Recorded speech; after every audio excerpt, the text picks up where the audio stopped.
Bienvenidos a este recorrido pedagógico por el Centro Histórico de Quito, uno de los conjuntos patrimoniales más importantes de América y declarado Patrimonio Cultural de la Humanidad por la UNESCO en 1978. En esta salida académica visitamos iglesias, museos y edificios emblemáticos que conservan siglos de historia, arte y cultura. Acompáñanos a descubrir cómo cada uno de estos espacios nos permite comprender mejor la identidad y el patrimonio del Ecuador. Nuestra primera parada fue la Basílica del Voto Nacional, considerada la iglesia neogótica más grande del Ecuador. Su construcción comenzó en 1892 y representa la consagración del país al Sagrado Corazón de Jesús. Arquitectónicamente destaca por su estilo neogótico, inspirado en las grandes catedrales europeas. Sus arcos apuntados, vitrales policromados, bóvedas de crucería y altas torres buscan transmitir una sensación de grandeza y espiritualidad. Uno de los elementos más llamativos son sus famosas gárgolas ecuatorianas. A diferencia de las gárgolas europeas, aquí fueron representados animales propios del Ecuador, como iguanas, tortugas gigantes de las Galápagos, caimanes, cóndores y armadillos. Aunque estos templos sobresalen principalmente por su arquitectura, también posee vitrales monumentales que representan escenas bíblicas y santos de la tradición católica. La iluminación que atraviesa estos vitrales crea un ambiente de gran solemnidad y constituye uno de sus principales atractivos artísticos. Como dato curioso, tenemos que existe una popular leyenda que dice que el día en que la basílica sea terminada completamente, el mundo llegará a su fin.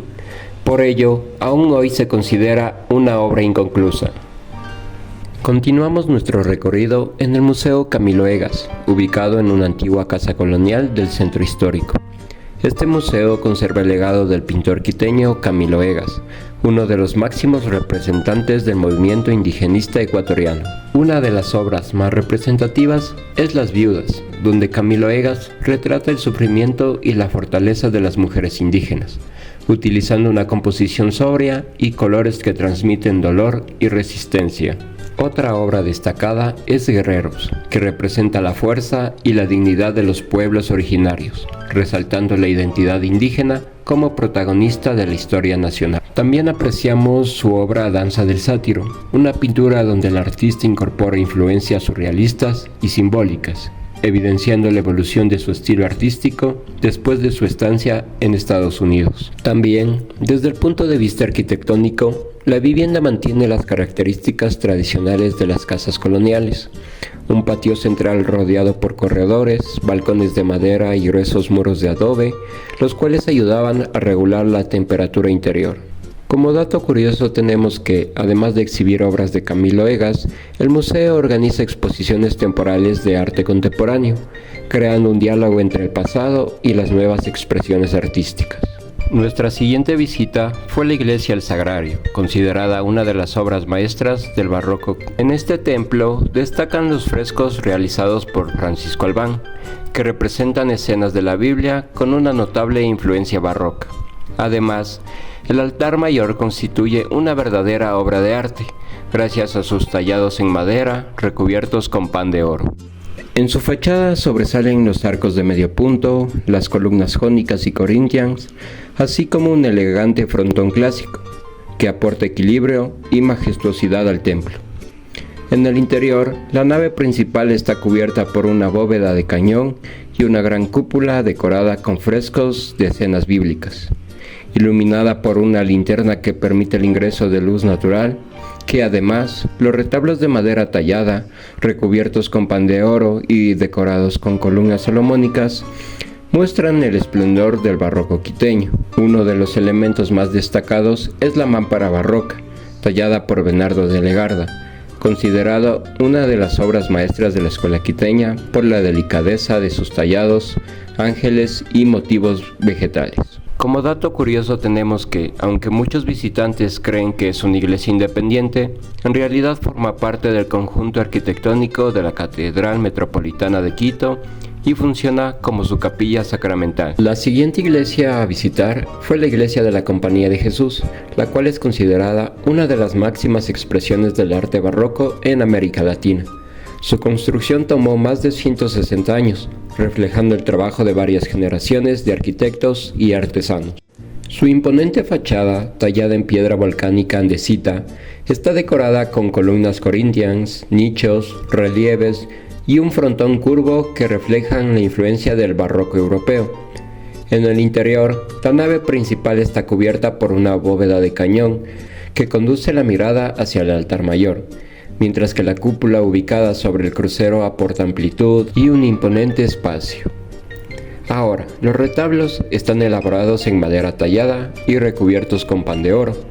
Junto con las elegantes columnas salomónicas, constituyen algunos de los elementos más representativos del templo.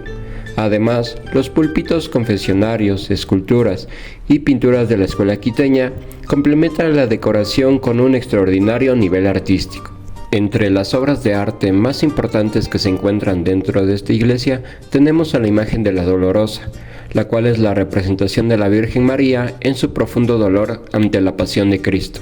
También observamos la pintura de San Luis Gonzaga, realizada por el pintor novohispano José de Alcíbar, quien retrata al joven santo jesuita como modelo de pureza y entrega religiosa. Otra obra relevante representa la presentación de la Virgen María en el templo, una escena cargada de simbolismo que exalta la dedicación de María al servicio de Dios. Y como dato curioso de esta iglesia, tenemos que se estima que en el interior contiene alrededor de 7 toneladas de pan de oro, convirtiéndola en una de las iglesias más ornamentadas de América Latina. Continuamos hacia el complejo de San Francisco, el conjunto religioso colonial más grande del Ecuador.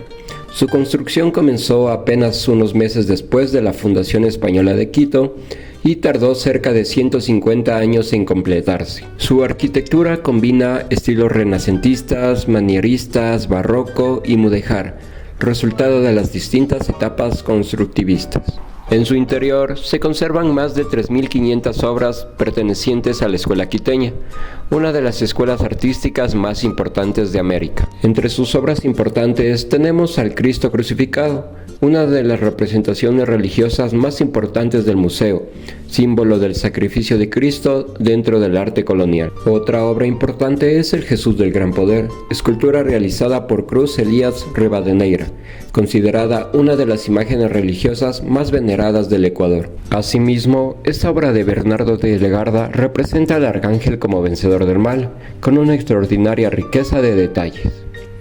Y como dato curioso, tenemos que debajo del convento existen antiguas criptas, donde fueron enterrados religiosos y personajes importantes durante la época colonial.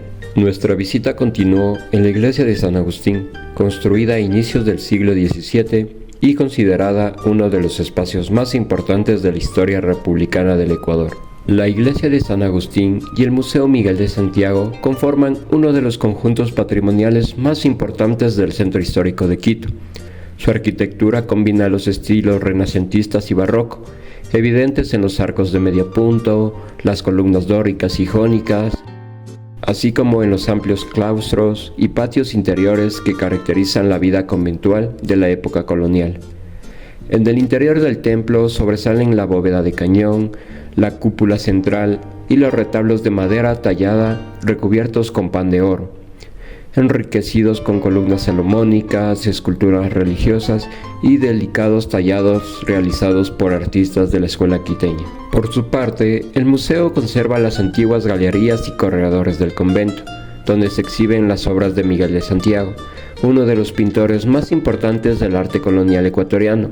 La integración de estos elementos arquitectónicos y artísticos convierte este conjunto en un espacio único donde la historia, la religión y el arte se unen para preservar el legado de la cultura ecuatoriana. Como ejemplo de obras que podemos encontrar en el museo, tenemos al Nacimiento de San Agustín, obra de Miguel de Santiago, la cual representa el nacimiento del santo utilizando una composición dinámica y un extraordinario manejo de la luz. Asimismo, tenemos la obra del Arcángel San Agustín, pintura que combina elementos religiosos con la elegancia característica de la pintura barroca quiteña. Otra obra importante es la titulada La Dedicatoria, obra que refleja el profundo simbolismo religioso presente en la producción artística del convento. Finalmente, como dato curioso de este museo e iglesia, tenemos que en la sala capitular de este convento se firmó el Acta de Independencia de Quito el 16 de agosto de 1809, convirtiendo al lugar en un símbolo de historia nacional. Posteriormente, visitamos el antiguo Círculo Militar, una de las edificaciones republicanas más representativas del siglo XX en Quito. Arquitectónicamente responde al estilo neoclásico francés, visible en sus columnas dóricas, balcones, su simetría de la fachada y elegantes lámparas de cristal inspiradas en el Palacio de Versalles. Dentro de este lugar se encuentra el retrato del general Eloy Alfaro. Esta obra rinde homenaje al líder de la Revolución Liberal, resaltando su papel en la modernización del Ecuador. También observamos una de las piezas simbólicas más importantes del museo, una bandera nacional utilizada durante acontecimientos históricos del país. Y como dato curioso, tenemos que originalmente este lugar fue un club exclusivo para oficiales del ejército ecuatoriano, pero actualmente funciona como un centro dedicado a preservar la memoria militar del país. Más adelante llegamos al Museo Casa de Sucre, antigua residencia del gran mariscal Antonio José de Sucre y de su esposa Mariana Carcelén. Se observa que la vivienda conserva la distribución típica de una casa republicana: patios interiores, balcones, habitaciones amplias y mobiliario original del siglo XIX.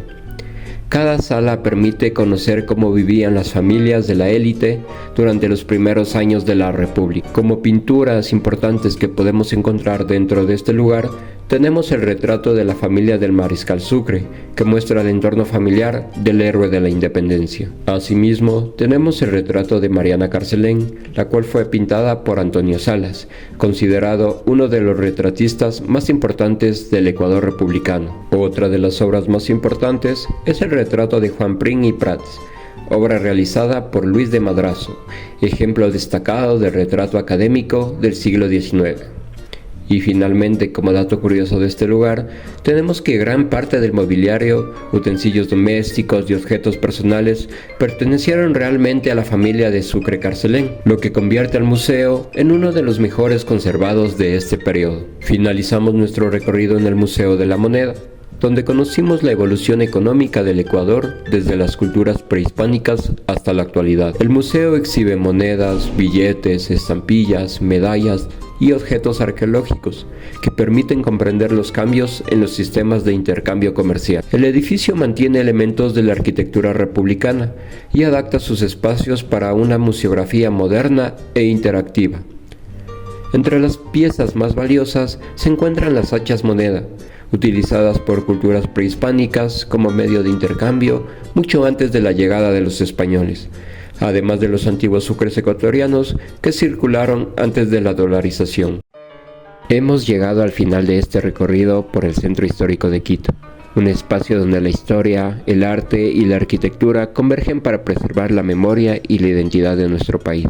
Esperamos que este video haya despertado en ustedes el interés por conocer, valorar y proteger nuestro patrimonio cultural, comprendiendo que cada iglesia, museo y edificio histórico representa un legado que merece ser conservado para las futuras generaciones. Los invitamos a continuar esta experiencia de aprendizaje explorando las demás actividades pedagógicas que hemos preparado para ustedes. En la descripción de este video encontrarán recursos interactivos, galerías, materiales didácticos y actividades complementarias que les permitirán profundizar sus conocimientos sobre el patrimonio del Centro Histórico de Quito. Gracias por acompañarnos en este recorrido y recuerden que conocer nuestro patrimonio es el primer paso para conservar nuestra historia.